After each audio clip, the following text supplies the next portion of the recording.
आज हम लोग फिजिक्स का अपना नेक्स्ट टॉपिक देखने वाले हैं जिसका नाम है units and measurement.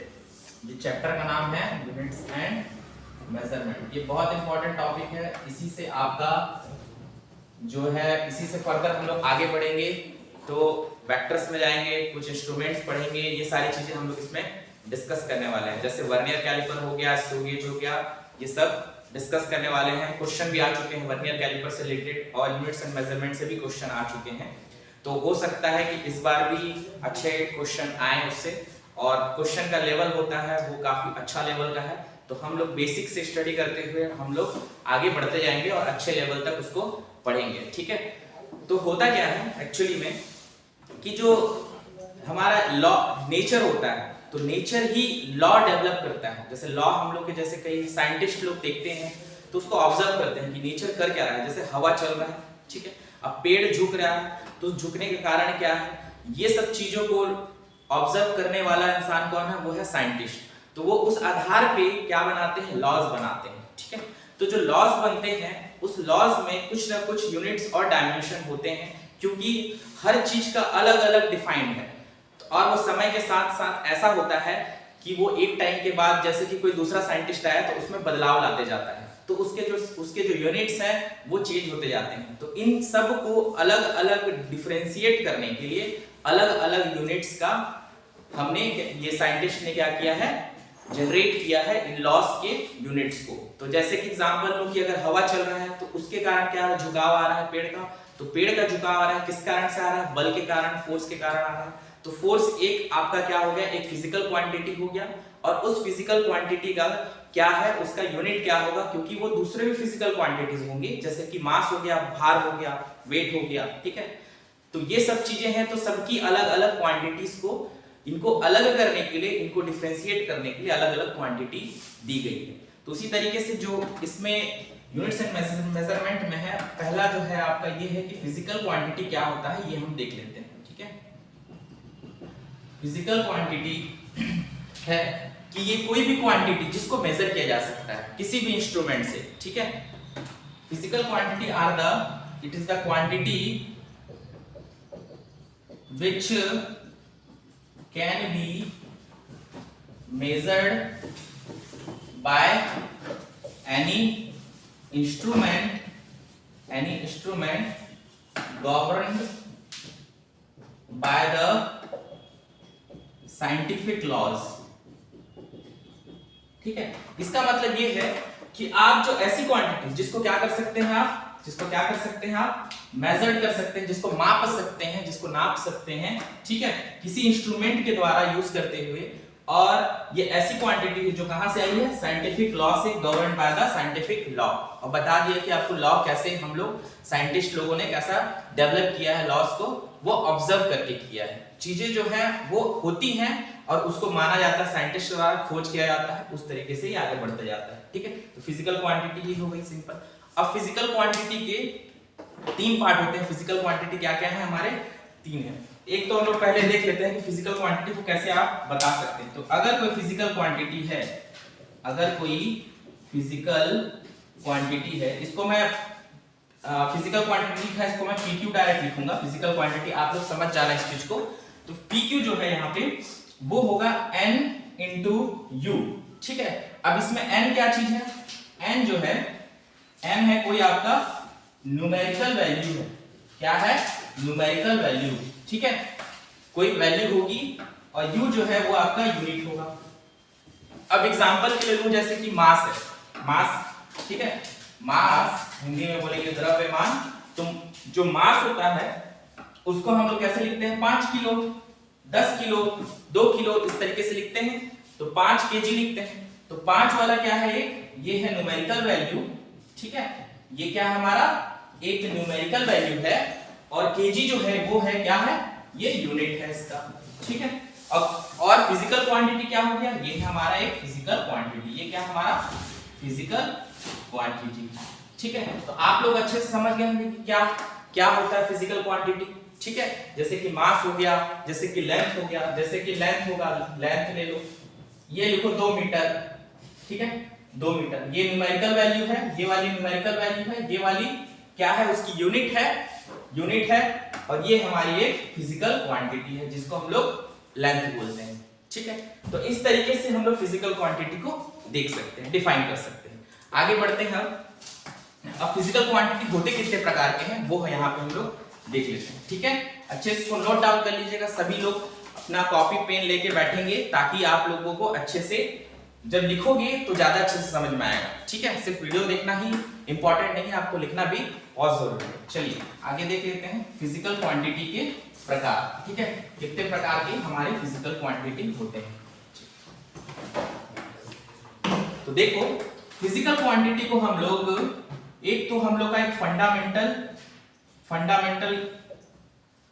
Fundamental unit होगा एक। ठीक है, फिजिकल क्वांटिटी में भी क्वांटिटी के हर क्वांटिटी का यूनिट्स होता है, तो एक फंडामेंटल यूनिट्स होगा। ठीक है, फिजिकल क्वांटिटी के अंतर्गत फंडामेंटल यूनिट्स आएगा एक तो आपका डिराइव्ड यूनिट्स। ठीक है, एक आएगा आपका सप्लीमेंट्री यूनिट्स।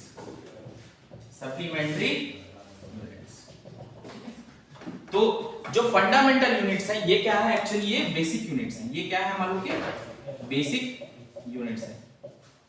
ये किसी पे डिपेंड नहीं करते हैं, does not depend on anything any other units. ये क्या है हमारा, डज नॉट डिपेंड ऑन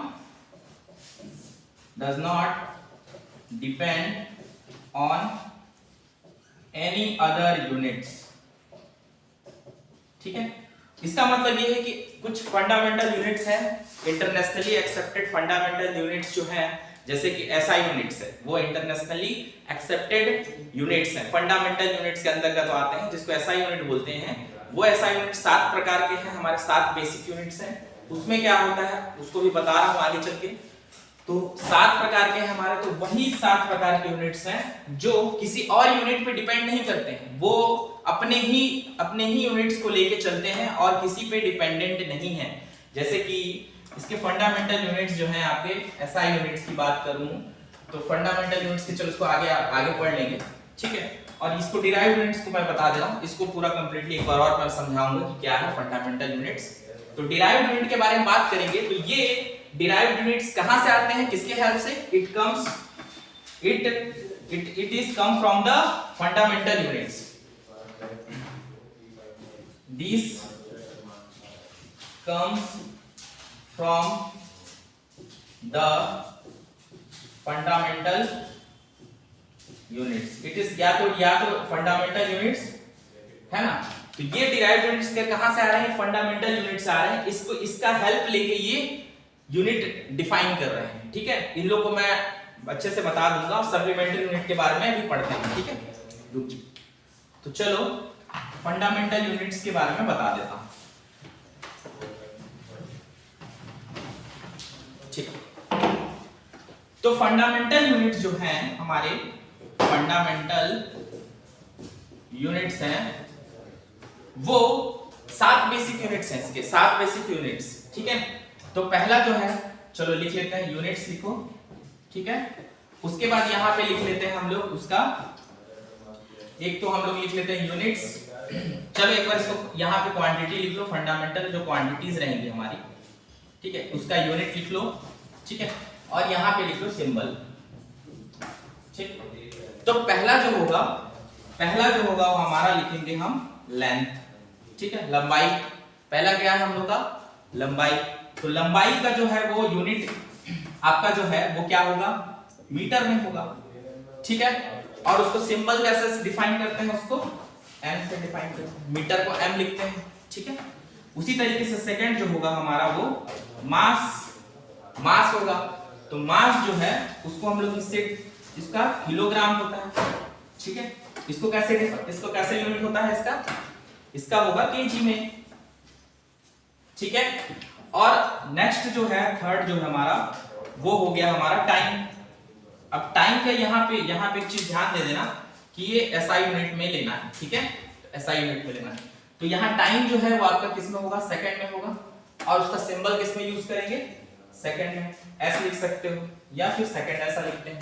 ठीक है, अब चौथा जो है वो आपका है इलेक्ट्रिक करंट। ठीक है, इलेक्ट्रिक करंट क्या है हमारा, वो हो गया, इसको एम्पियर में लिखते हैं। तो उसको ए लिख सकते हो, ठीक।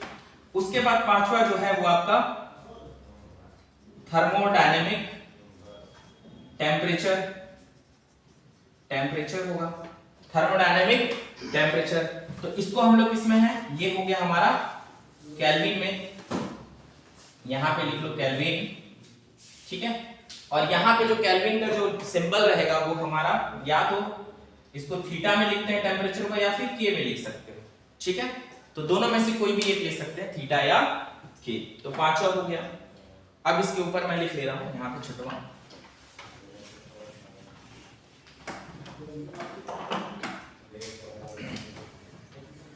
उसके बाद हो गया हमारा amount of substance, amount of substance. इसका जो है यूनिट, ऐसा यूनिट जो होगा अमाउंट ऑफ सब्सटेंस का होगा मोल, और उसको हम लोग किस तरीके से डिफाइन करते हैं, या फिर एन से डिफाइन कर लेते हैं, ठीक है। एन से सिंबल होता है उसका, ठीक। सातवां जो होगा वो होगा हमारा लुमिनस इंटेंसिटी।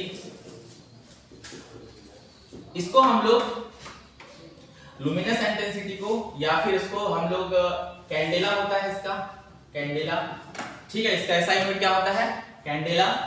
और यहाँ पे जो हम लोग सिंबल लेंगे, या तो फिर उसको हम लोग सी ले सकते हैं, ठीक है। तो ये सारे जो है हमारे 7 जो हैं वो फंडामेंटल यूनिट्स हैं। ये किसी और यूनिट पे निर्भर नहीं करते हैं, जैसे कि मीटर हो गया, ठीक है, लेंथ का क्या है, मीटर है। अब मीटर तो ऐसा किसी और यूनिट पे डिपेंड नहीं करता है, ठीक है। ये किसी और यूनिट में मास को नहीं ले रहा है, ना किसी को नहीं, सिंगल है, सिंगल जितने भी होंगे वो हमारे फंडामेंटल यूनिट्स में आ जाएंगे, ठीक है।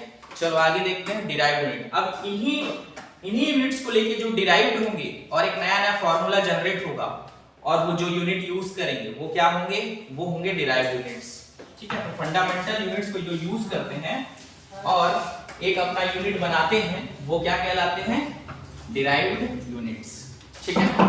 तो यहां देख लो, बातें कर लेते हैं अब डिराइव्ड यूनिट्स के बारे में। ये आपका सिलेबस वाइज जितना भी है, ये प्रिंसिपल वर्ग 1 में जो सिलेबस दिया हुआ है, 1 या 2 जो हम लोग का सीजीपीएससी में निकला हुआ है, तो सिलेबस हिसाब से सिक्वेंसली जो फिजिक्स का है उसके हिसाब से हम चल रहे हैं, ठीक है। तो यहाँ पे आप लोग सब देख लोगे कि फंडामेंटल यूनिट्स दिया था, डिराइव्ड यूनिट्स दिया था, तो हमको ये सब कवर अप करना है, क्योंकि इसके न्यूमेरिकल क्वेश्चन आते हैं। फिजिक्स में 25 क्वेश्चन आए हुए हैं, जिसमें कि 24 तो न्यूमेरिकल है आपके, तो अच्छे से पढ़ना पड़ेगा, क्योंकि कंसेप्ट समझोगे तभी आप न्यूमेरिकल को अप्रोच ले सकते हो, उसके बिना तो बहुत नामुमकिन सा चीज है। तो कंसेप्ट बहुत जरूरी है और अच्छे से समझना भी बहुत जरूरी है। तो डिराइव्ड यूनिट्स देख लेते हैं क्या होता है, ठीक है। अब डिराइव्ड यूनिट्स के बारे में बात कर रहे हैं हम लोग।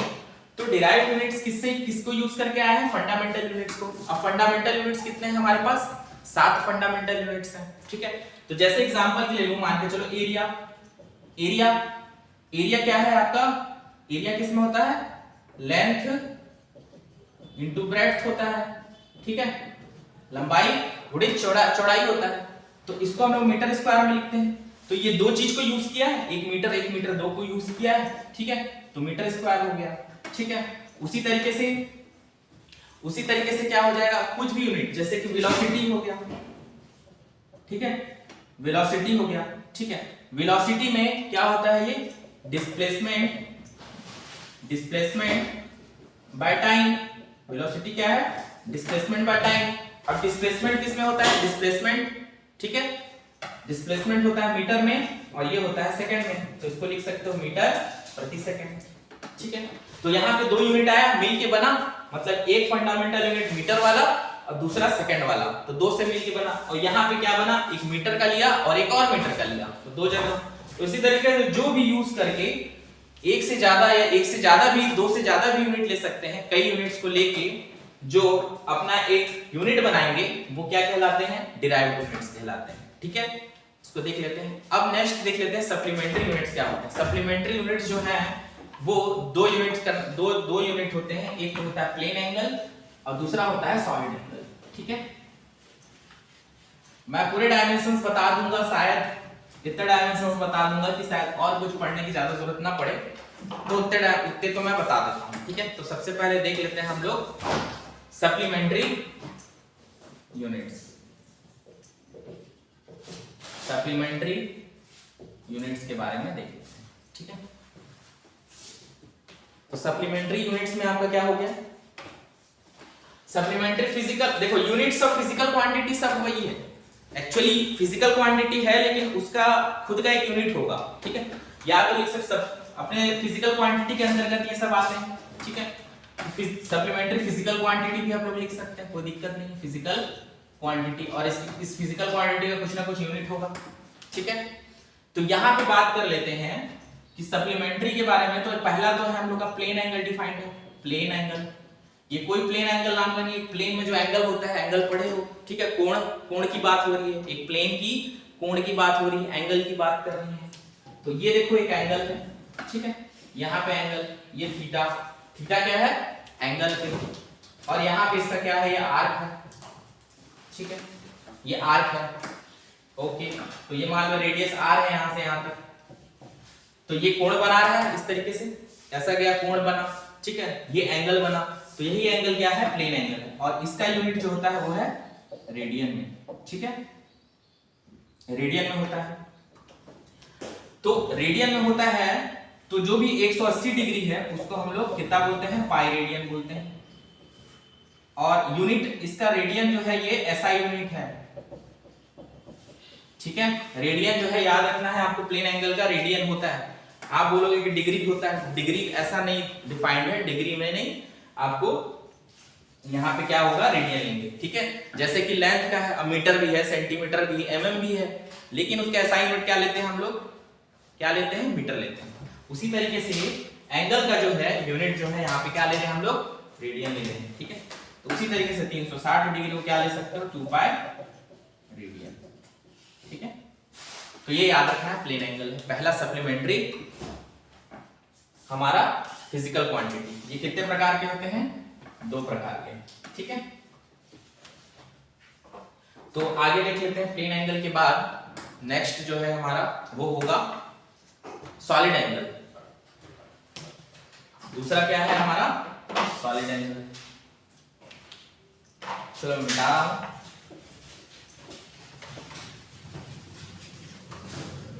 नोट डाउन करते रहिएगा, आपका एक सीक्वेंस में बकायदा नोट्स भी तैयार होते थे। तो सेकंड जो है हमारा वो है सॉलिड एंगल, ठीक है, सॉलिड एंगल, ठीक। तो सॉलिड एंगल में जैसे कोण है, देख लो कोण की बात कर रहा हूं, ठीक है, ये कोण है, ठीक। तो ये कोण है हमारा, तो ये क्या बना रहा है, ये कुछ ना कुछ क्या बना रहा है, कोण बना रहा है। देखो कोण है, जैसे आइसक्रीम खाते हैं हम लोग का कोण वाला आइसक्रीम होता है, तो वो एक सॉलिड है, चारों तरफ का एंगल, ऐसा नहीं कि एक प्लेन का एंगल का बात कर रहा हूं, सॉलिड है, चारों तरफ का ऐसा एंगल, ठीक है। अब मैं यहाँ खड़ा हूं, एक कमरा है, इधर इधर इधर मेरे तरफ से जाते हुए एक एंगल अगर बनाएगा कोण की तरह, तो वो जो एंगल बनता है, ठीक है, सॉलिड का, सॉलिड बॉडी मतलब 3D, ये 3D में है, अब वो वाला प्लेन वाला आपका 2D में था, तो ये 3D में है। इसका मतलब ये है कि 3D वाला जो एंगल बनेगा, 3 डायमेंशनल जो एंगल बनता है इस तरीके से, वो है हमारा सॉलिड एंगल, और इसका यूनिट होता है, सॉलिड एंगल का यूनिट है आपका स्टेरेडियन। क्या है, स्टेरेडियन इसका यूनिट है, ठीक है। तो इसको याद रखना है, स्टेरेडियन इसका यूनिट है। इससे ज्यादा जो भी है, ज्यादा डिटेल इसमें कुछ नहीं पूछने वाला है, सिर्फ इतना चीज पूछेगा, ठीक है। चलिए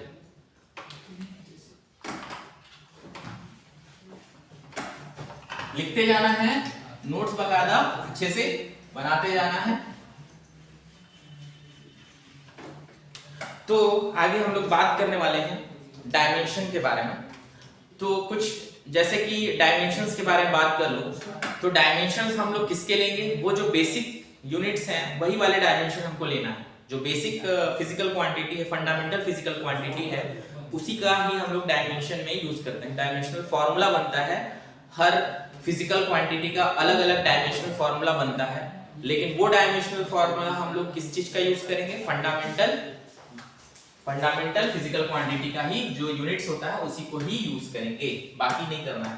तो जैसे कि मैं, क्योंकि फंडामेंटल क्वांटिटी से ही डिराइव्ड यूनिट आता है, इसका मतलब फंडामेंटल एकदम बेसिक है, इसलिए डायमेंशन में हम लोग उसको यूज करते हैं। तो देख लेते हैं डायमेंशन के बारे में। तो जैसा कि मैंने बताया कि पहला क्या है हमारा, लेंथ,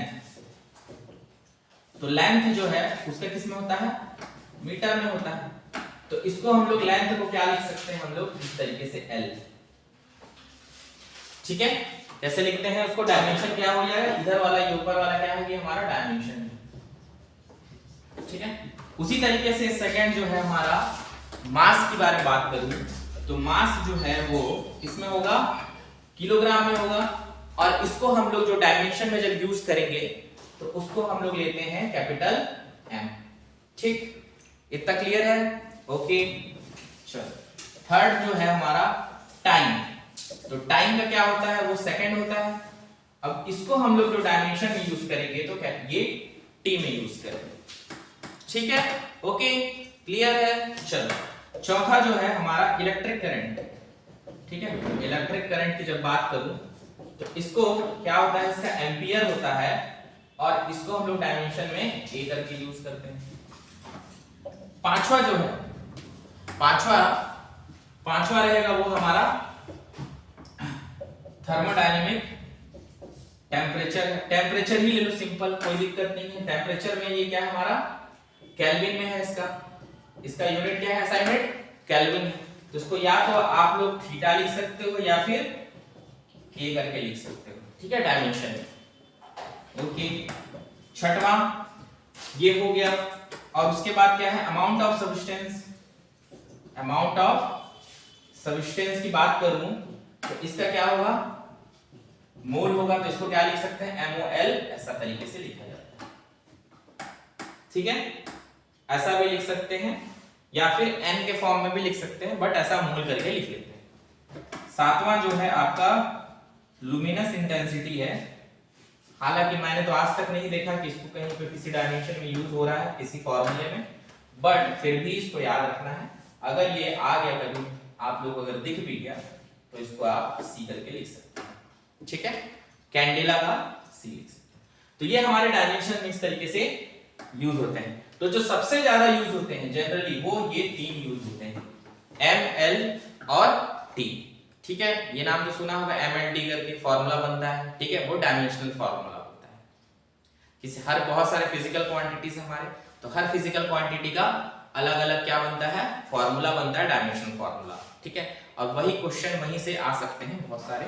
तो कुछ डायमेंशनल कुछ फिजिकल क्वांटिटीज के आपको डायमेंशनल फॉर्मूले मैं यहाँ पे बता दूंगा जो मैक्सिमम आने का चांस है, ठीक है। तो छोटे से चालू करते हैं, हम कैसे डायमेंशनल फॉर्मूला हम लोग निकालना है वो देख लेते हैं, ठीक। और बाकी तो फिजिक्स में आगे के चैप्टरों में कई फॉर्मूले आएंगे तो वहां से पता चल जाएगा, अच्छा ये फॉर्मूला इसका होता है, अच्छा ये वाला इसका होता है।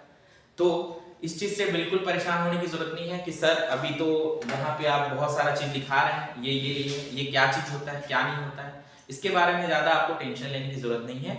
आगे जब जैसे हम लोग फिजिक्स को आगे फर्दर बढ़ते जाएंगे तो हमको हर एक चीज पढ़ना है जो यहाँ पे हम लोग क्वांटिटीज में देख लेंगे, ठीक है। तो रिपीटेड होते जाएगा, चिंता करने की आपको जरूरत नहीं है, ठीक है। आगे चलो चलते हैं, कुछ डायमेंशन को देख लेते हैं जो मोस्ट इंपॉर्टेंट है और जिनसे क्वेश्चंस जो हैं वो बनते हैं। चलो तो देख लेते हैं हम लोग डायमेंशंस ऑफ फिजिकल क्वांटिटी। कुछ डायमेंशंस देख लेते हैं, डायमेंशंस ऑफ फिजिकल क्वांटिटी, ठीक। तो डायमेंशंस ऑफ फिजिकल क्वांटिटी में हम लोग बेसिक चीज से स्टार्ट करते हैं। जैसे कि हमारा क्या हो गया, सिंपल सा ले रहे हैं हम लोग, चलो एरिया की बात ही कर लेते हैं पहला। चलो एरिया क्या होता है, मीटर स्क्वायर, ठीक। अब ये m बताया था मैं आपको, किसका होता है, मास का होता है, ठीक है। L किसका होता है, लेंथ का होता है, ठीक है। m किसका होता है, मास का होता है, L लेंथ का होता है, L यहाँ पे लेंथ का होता है और T जो है आपका टाइम का होता है। ये ज्यादातर यूज होती है MLT वाली। तो यहाँ पे मीटर है, मीटर किसका है, किसका असाइनमेंट है, लेंथ का होता है। इसका मतलब इसको हम लोग लिख सकते हैं L का स्क्वायर, ठीक है, L का स्क्वायर लिख सकते हैं। बट ऐसा लिखने का नहीं, आपको पूरा MLT के फॉर्म में लिखो m0, ठीक है। किसी का भी पावर 0 होगा, किसी का भी पावर 0 होगा वो किसके बराबर होगा, 1 के बराबर, तो ये क्या है, यूनिट क्वांटिटी है, तो कोई दिक्कत तो है नहीं, है तो 1 ही हो जाएगा। ठीक है, एल स्क्वायर लिखो और टी का पावर 0, ये आपका एरिया का हो गया। ठीक है, एरिया का हो गया। उसी तरीके से क्या लिख सकते हैं, वॉल्यूम। वॉल्यूम वॉल्यूम किसमें है, मीटर क्यूब में है। अब देखो ये बेसिक चीजों को आप लोग रटते जाओ, कोई दिक्कत नहीं है। एल मीटर आया, यूनिट से ही पता चलेगा, मीटर क्यूब मतलब एल का क्यूब, तो मतलब m0 एल का क्यूब t0। ठीक है, ये चीज याद रखना है। थर्ड हो गया मास डेंसिटी के बारे में, घनत्व के बारे में। क्या होता है mass density, mass density equal to क्या होगा बताओ, मास डेंसिटी का याद करो, केजी पर मीटर क्यूब होता है, ये है ना, केजी पर मीटर क्यूब होता है। ठीक है, मास अपॉन वॉल्यूम होता है। क्या होता है मास डेंसिटी, मास बटा वॉल्यूम। तो इसका क्या होता है, केजी पर मीटर क्यूब। तो इसको क्या लिख सकते हो, केजी किसका है, मास का है, केजी किसका है, मास का है, तो किसको कैपिटल एम, और नीचे क्या आया, मीटर किसका है आपका, लेंथ का है, तो एल का क्यूब। तो इसको क्या लिख सकते हैं, एम एल माइनस 3। तो यहाँ पे एम है और टी को भी लगा दो 0, क्योंकि ये 1 ले लो, ऐसा लिख सकते हैं मास डेंसिटी का। ठीक है, इधर चौथा नंबर लिख लो, चौथा ले लेते हैं हम लोग, वेलोसिटी। वेलोसिटी क्या होता है, डिस्प्लेसमेंट बटा टाइम। डिस्प्लेसमेंट बाय टाइम क्या हो गया ये आपका, ये हो जाएगा हमारा, डिस्प्लेसमेंट किस में होता है, डिस्प्लेसमेंट मीटर में होता है, मीटर पर सेकेंड। तो इसका आपका m0 l t माइनस 1 होगा। ये देखो कैसे होगा, इसका m लिख सकते, इसका क्या है, m मीटर मतलब लेंथ है, तो l और नीचे का t हो गया, तो इसको क्या लिख सकते हैं, lt माइनस 1, या फिर इसको इस फॉर्म में लिखोगे mlt के फॉर्म में, lt माइनस 1। ठीक है, ये वेलोसिटी का हो गया। आगे बढ़ते हैं, और भी लिखा रहा हूं, बहुत सारे लिखाऊंगा। ठीक है, उसके बाद हमारा ये आ गया। उसके बाद पांचवा ले लेते हैं, एक्सेलरेशन। एक्सेलरेशन क्या होता है, change in velocity by change in time.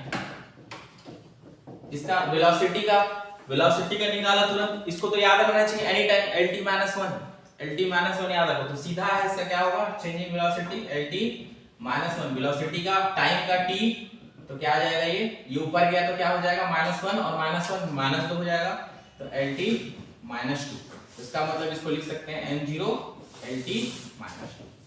ये इसका डायमेंशनल फॉर्मूला एक्सीलरेशन का। छठवां, acceleration due to gravity. Due to gravity, अरे बहुत है, बहुत सारे यूनिट्स लिखते जाना है आपको, कोई दिक्कत नहीं है। एक्सीलरेशन ड्यू टू ग्रेविटी क्या है, g, तो g का भी क्या हो जाएगा, ये हो जाएगा हमारा m0, सेम एक्सीलरेशन ही है।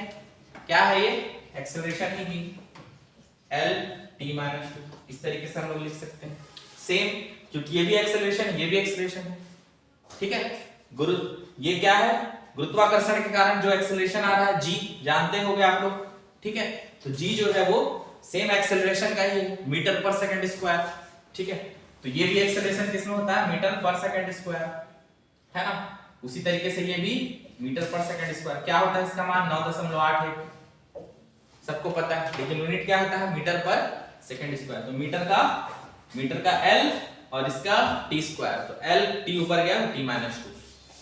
ठीक है, तो ये सब यूनिट्स को आप लोग देख लेंगे। अब इसके बाद हम लोग कुछ यूनिट्स देख लेते हैं, वो है हमारा 7वां ले लेते हैं, चलो, फोर्स। ठीक है, फोर्स।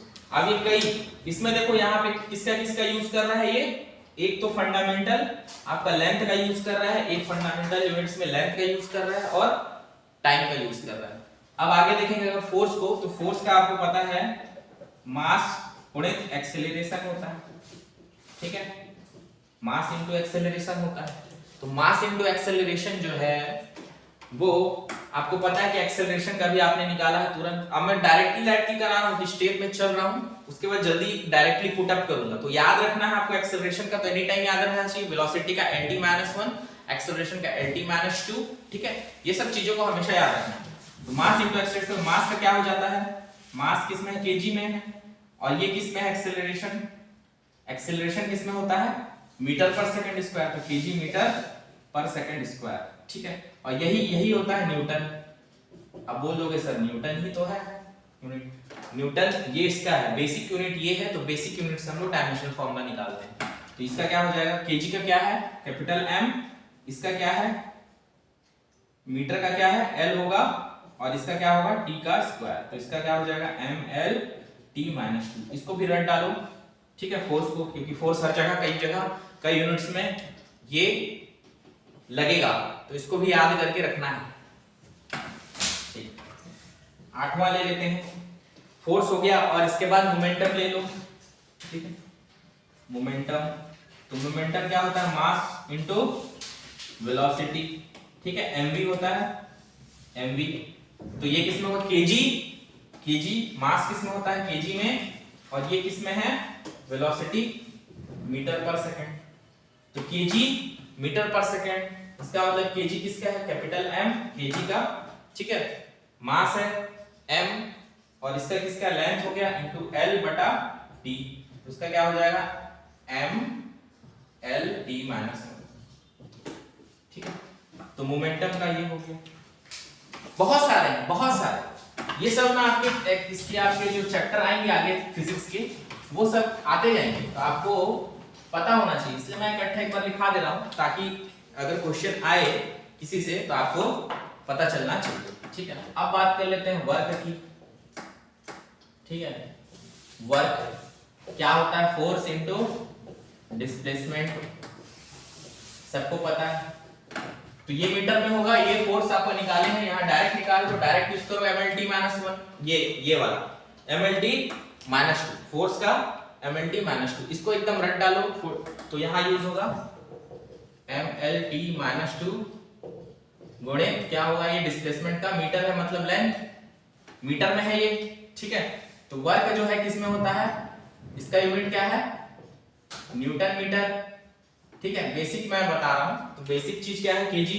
फोर्स का क्या होता है, केजी मीटर पर सेकंड स्क्वायर गुणे मीटर, तो उसको क्या लिख सकते हो, केजी मीटर स्क्वायर पर सेकंड का स्क्वायर। तो यहां से भी निकल जा रहा है और यहां से भी निकल जा रहा है, तो किसी से भी आप लोग कर सकते हैं। तो क्या हो जाएगा इसका, mL स्क्वायर T -2, ये आपका डायमेंशनल फॉर्मूला हो जाएगा। इससे भी वही चीज, mL स्क्वायर T का ऊपर जाएगा तो -2 हो जाएगा, ठीक है। तो ये होता क्या है एक्चुअली में, फोर्स का यूनिट क्या होता है।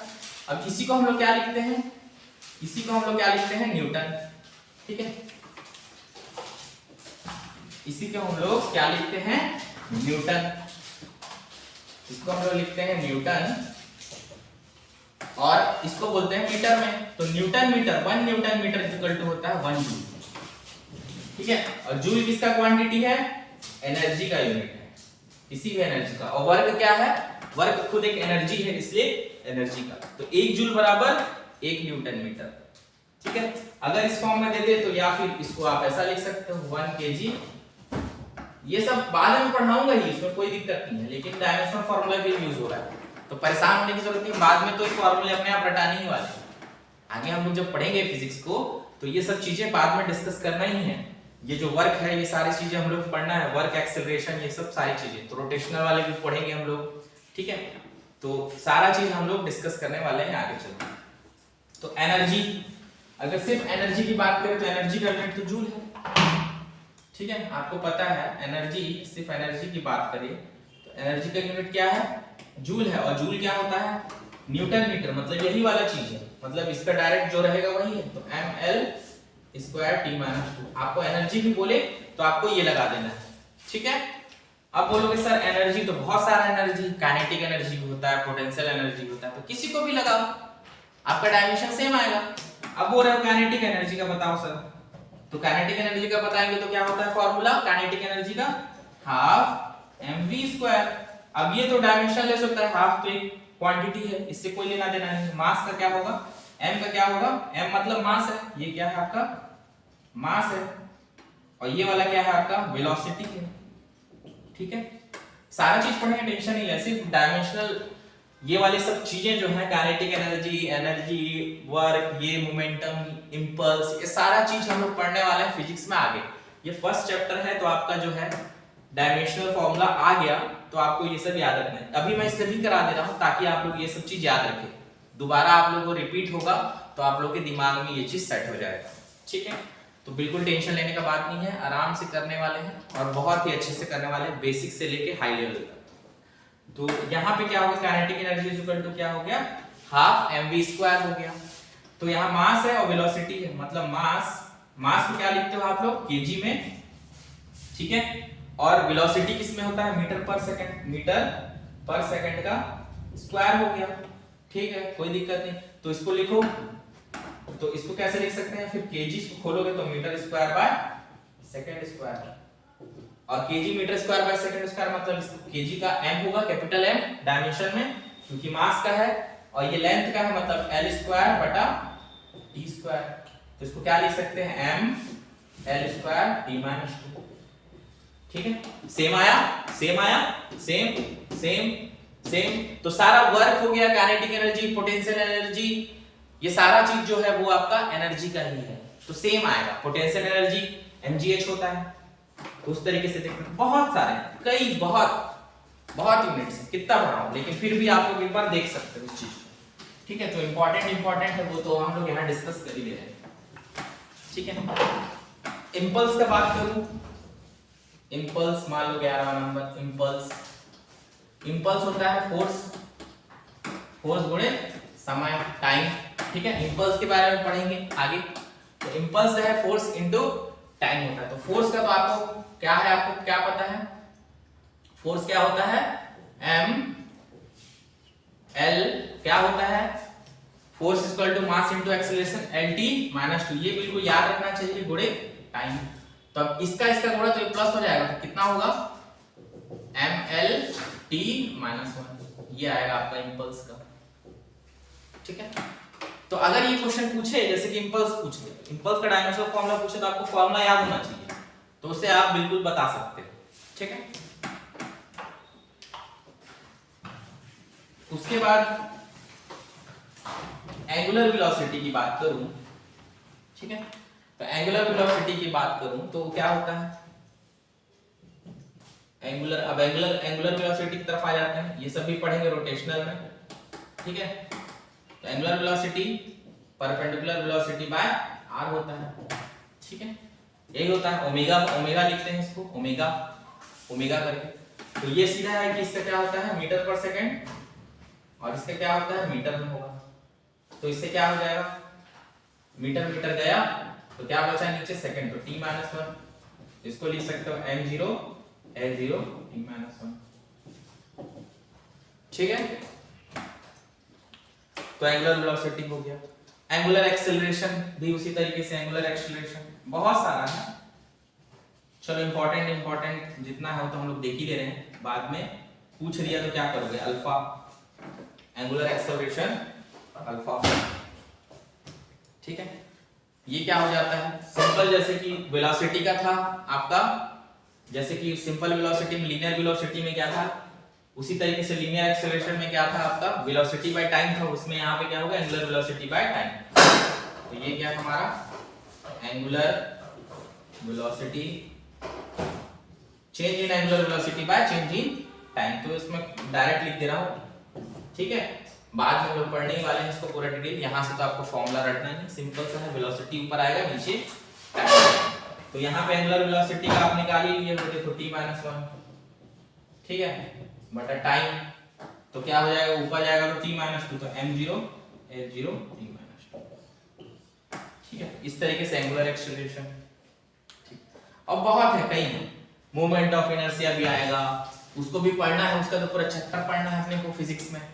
तो मोमेंट ऑफ इनर्शिया, मान लो मोमेंट ऑफ इनर्शिया आ गया, मोमेंट ऑफ इनर्शिया क्या होता है, आपका, या फिर लिख सकते हो mr², ये फॉर्मूला आता है mr² या ml²। तो ये क्या है आपका मास है, मास मोमेंट ऑफ इनर्शिया। यहाँ पे आपका ये आपका रेडियस, ये आपका लेंथ होता है। तो इसमें आप क्या लिख सकते हो, मास का क्या होगा kg मीटर स्क्वायर, ये बन के आता है इसका यूनिट मोमेंट ऑफ इनर्शिया का। तो यहाँ लिख सकते हैं कैपिटल M मीटर का L² और T का 0। तो ये आपका डायमेंशनल फॉर्मूला।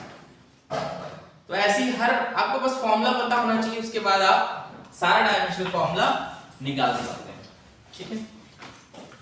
अब कुछ जो इंपॉर्टेंट है वो जैसे कि ज्यादातर आ सकते हैं, ठीक है, जैसे कि सरफेस टेंशन हो गया।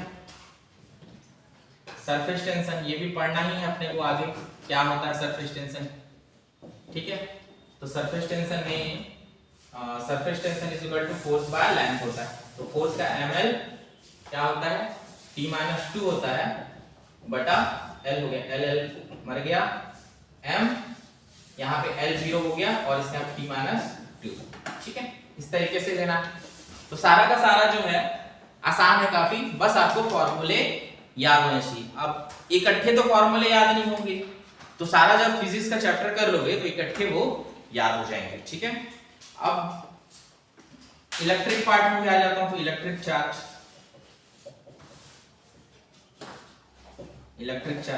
ठीक है।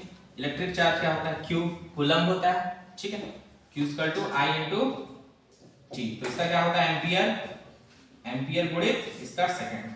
तो यहां से क्या आ जाएगा AT, ठीक है, AT हो गया, ठीक है। यहां पे क्या हो जाएगा M0 L0 AT,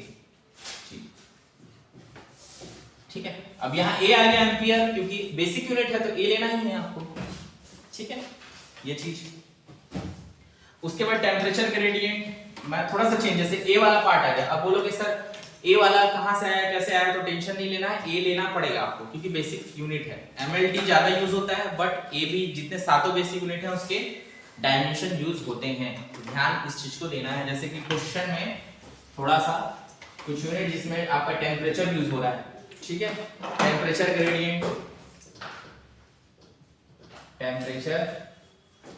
ग्रेडियंट की बात करूं, ठीक है। तो टेम्परेचर ग्रेडियंट क्या होता है, एक अल्फा होता है, अल्फा इज इक्वल टू का डेल्टा T/L होता है, डेल्टा T/L। तो डेल्टा T क्या है आपका, ये है आपका टेम्परेचर और ये है आपका लेंथ। तो डेल्टा टेम्परेचर मतलब थीटा ले लो या फिर K लो, ठीक है। थीटा लेंथ का L, तो क्या हो जाएगा यहाँ पे M0 L-1 ऊपर गया, L-1 T0 और यहाँ पे थीटा, ऐसा बनेगा। तो थीटा वाला भी देख रहे हैं, A वाला भी देख रहे हैं, ये सारा डायमेंशनल फॉर्मूला, क्योंकि ये जो आपका 2016 में जैसा क्वेश्चन आया है, तो इस तरीके से अपने को देखा जा रहा है कि लेवल जो है काफी अच्छा रहेगा। तो हो सकता है कुछ चेंज करके दे दे, थीटा का फॉर्म वाला दे दे या फिर इस तरीके से। कुछ कांस्टेंट्स का देख लेते हैं, कुछ कांस्टेंट की बात कर लेते हैं, बहुत जो इंपॉर्टेंट है, जैसे रिफ्रैक्टिव इंडेक्स। कुछ कांस्टेंट जो यूज होंगे ज्यादातर, जैसे रिफ्रैक्टिव इंडेक्स,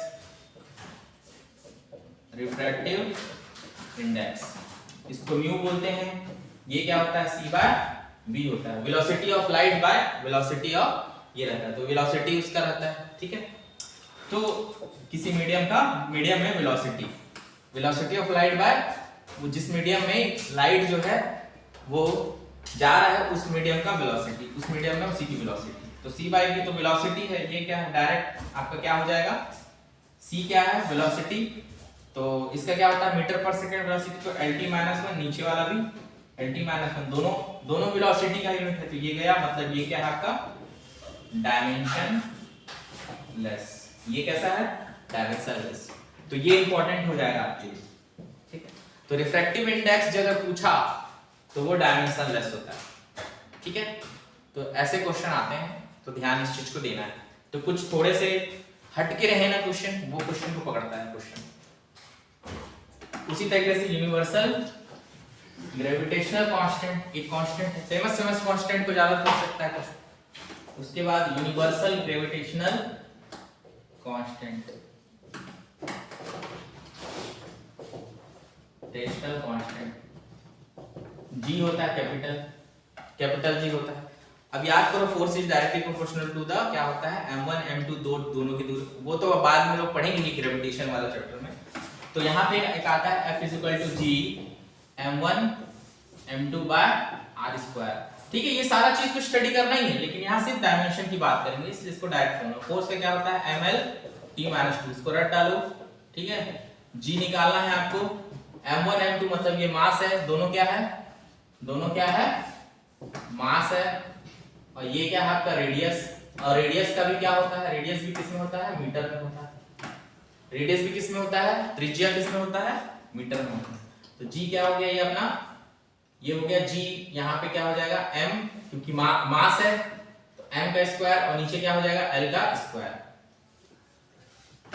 ठीक है, तो इसको डायरेक्टली यहां से देखोगे क्या हो जाएगा, फिर l उधर गया और नीचे m आएगा, तो इससे m गया, ये गया। ठीक है, तो क्या बचेगा उधर, ये नीचे आएगा, मतलब क्या हो जाएगा m का g = LT -2, l ऊपर गया मतलब गुणा में l²। ठीक है, और नीचे आ गया अपना m आ गया, तो इसको क्या लिख सकते हैं, g = m ऊपर गया तो मतलब m का पावर -1, m का घात -1, उसके बाद l² फिर t -2। ठीक है, ये आपका g का है। ठीक है, l² इससे गुणा होगा तो यहाँ पे कितना बचेगा l² और यहाँ l है तो यहाँ पे l3। ठीक है, l² गुणा l, तो दोनों एक बार स्क्वायर है, यहाँ दो, यहाँ एक l है और यहाँ एक l है, तो यहाँ क्या हो जाएगा 3 हो जाएगा 2। ठीक है, हो गया। इस तरीके से अपने को यूनिवर्सल ग्रेविटेशनल कांस्टेंट